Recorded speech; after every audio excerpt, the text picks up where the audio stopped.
بسم اللہ الرحمن الرحیم الحمدللہ والصلاة والسلام علی رسولہ الکریم اما بعد. ناظرین کرام السلام علیکم ورحمۃ اللہ وبرکاتہ. ارکان اسلام میں سے ایک رکن زکوٰۃ کی ادائیگی ہے. اگر انسان صاحب نصاب ہو جائے اور اس کے مال پر 1 سال گزر جائے، باقی دوسری شرطیں اگر پائی جائیں تو اس پر کیا ہے، زکوٰۃ فرض ہو جاتی ہے. زکوٰۃ کی ادائیگی فرض ہو جانے کے بعد یہ ایک بہت ہی اہم عبادت میں شمار ہوگی. اللہ تبارک و تعالی نے قرآن مجید میں کئی ایک مقام پر زکوٰۃ ادا کرنے کا ہمیں حکم دیا ہے، اور 80 سے زیادہ مقامات پر قرآن مجید میں زکوٰۃ کو اللہ تبارک و تعالی نے نماز کے ساتھ ذکر کیا ہے. جہاں نماز کا حکم دیا ادھر ہی اللہ تبارک و تعالی نے اس کے بعد زکوٰۃ کا بھی حکم دیا. وَأَقِيمُوا الصَّلَاةَ وَآتُوا الزَّكَاةَ، تم نماز قائم کرو، وَآتُوا الزَّكَاةَ، اور زکوٰۃ ادا کرو. زکوٰۃ کی ادائیگی میں انسان کے لیے بہت ہی زیادہ خیر اور بھلائی ہے. زکوٰۃ کی ادائیگی سے انسان کے مال میں کوئی کمی نہیں آتی. یہ ہمارا عقیدہ اور ہمارا اس بات پر یقین ہونا چاہیے کہ اگر انسان صاحب نصاب ہو جائے اور اپنے مال میں سے زکوٰۃ ادا کرے تو اس زکوٰۃ کی ادائیگی سے اس کے مال میں کوئی کمی نہیں آئے گی. اللہ تبارک و تعالی نے فرمایا وَمَا آتَيْتُم مِّن زَكَاةٍ تُرِيدُونَ وَجْهَ اللَّهِ فَأُولَٰئِكَ هُمُ الْمُضْعِفُونَ.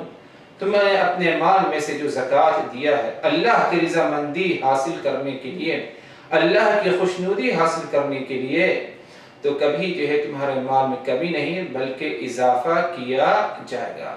آپ صلی اللہ علیہ وسلم کا فرمان ہے، صحیح مسلم اور سنن ترمذی وغیرہ میں یہ حدیث موجود ہے، ما نقصت صدقۃ من مال، صدقے کے ذریعے زکوٰۃ کی ادائیگی سے مال میں کبھی کمی نہیں آتی. بظاہر ہمیں کمی نظر آئے لیکن اگر دیکھا جائے حقیقت میں پوشیدہ ایک چیز پائی جاتی ہے جس پر اگر غور کیا جائے تو مال میں کمی نہیں بلکہ مال میں برکت ہوتی ہے. زکوٰۃ کی ادائیگی سے مال میں اضافہ ہوتا ہے، برکت پائی جاتی ہے، مال کی حفاظت اللہ تبارک و تعالی کی طرف سے کیا ہے، پائی جاتی ہے. یہ ہمارا عقیدہ اور یہ ہمارا یقین ہونا چاہیے اس بات پر. مال بہت زیادہ ہو جانا یہ بھلائی نہیں بلکہ مال زیادہ ہو یا تھوڑا ہی کیوں نہ ہو اس میں برکت پائی جائے اور وہ مال محفوظ رہے، یہ زیادہ اہمیت رکھتا ہے. تو زکوٰۃ کی ادائیگی سے اگرچہ ظاہری طور پر ہمیں نظر آئے کہ مال میں کمی ہو گئی لیکن زکوٰۃ کی ادائیگی سے مال میں کمی نہیں، مال میں برکت، مال میں اضافہ اور مال خسارے سے کیا ہے، محفوظ رہتا ہے. اللہ تبارک و تعالیٰ کی طرف سے رحمتیں نازل ہوتی ہیں، اللہ تبارک و تعالیٰ کی طرف سے بہت سارے انعامات حاصل ہوتے ہیں اس شخص کے لیے جو زکوٰۃ فرض ہو جانے کے بعد زکوٰۃ ادا کرتا ہے.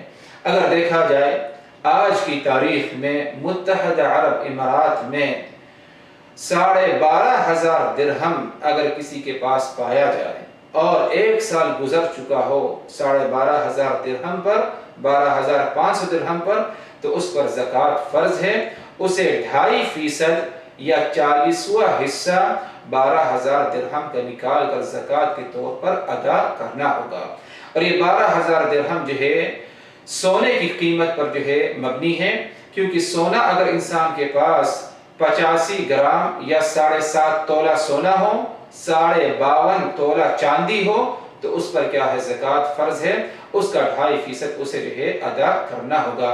درہم ہو، روپیہ ہو، کوئی اور کرنسی ہو، اگر 7.5 تولہ سونا یا 85 گرام سونے کی قیمت کے برابر ہو جائے تو اس پر کیا ہے، زکوٰۃ فرض ہے. اسے 2.5% یا 40واں حصہ دونوں برابر ہے، اسے کیا ہے، اپنے مال میں سے نکال کر زکوٰۃ کے طور پر ادا کرنا ہوگا.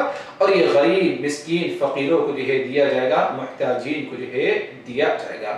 الغرض زکوٰۃ ادا کی جائے. زکوٰۃ کی ادائیگی میں بہت ہی زیادہ خیر بھلائی ہے. زکوٰۃ کی ادائیگی سے ایک بہت ہی اہم فریضہ انجام ہوتا ہے. اللہ تبارک و تعالی کی طرف سے بہت ساری رحمتیں اور برکتیں ہمیں حاصل ہوں گی. اللہ تبارک و تعالی کا فرمان ہے خذ من اموالهم صدقة تطهرهم وتزكيهم بها وصل عليهم ان صلاتك سكن لهم والله سميع عليم. اے نبی، آپ ان کے مال میں سے زکوٰۃ وصول کریں زکوٰۃ کی وصولی سے آپ ان کو پاک صاف کریں گے۔ کس چیز سے پاک صاف کریں گے؟ گندگی سے، برائیوں سے انہیں پاک صاف کر دیں گے زکوٰۃ کی وصولی سے۔ اگر یہ زکوٰۃ ادا کرتے ہیں تو یہ برے اخلاق سے پاک صاف ہو جائیں گے۔ برے اخلاق میں سے بخالت، کنجوسی، مال کی بہت ہی زیادہ لالچ، حرص اور طمع۔ زکوٰۃ جب انسان ادا کرتا ہے تو اس برائی سے، اس بد اخلاقی سے اپنے آپ کو کیا ہے؟ بچا لیتا ہے۔ اسی طرح جو ہے اے رسول تم اگر زکوٰۃ وصول کرو تو ان کے حق میں دعائے خیر کرو، کیونکہ دعائے خیر کرنا موجب اطمینان ان کے لیے ہے۔ واللہ سمیع علیم، اور اللہ تبارک و تعالی سننے والا اور علم رکھنے والا ہے۔ اللہ تبارک و تعالی سے دعا ہے کہ الہ العالمین ہم نے جو کچھ کہا ہے، سنا ہے، ان باتوں کو اچھی طرح سمجھنے کی، یاد رکھنے کی، عمل کرنے کی ہمیں توفیق دے۔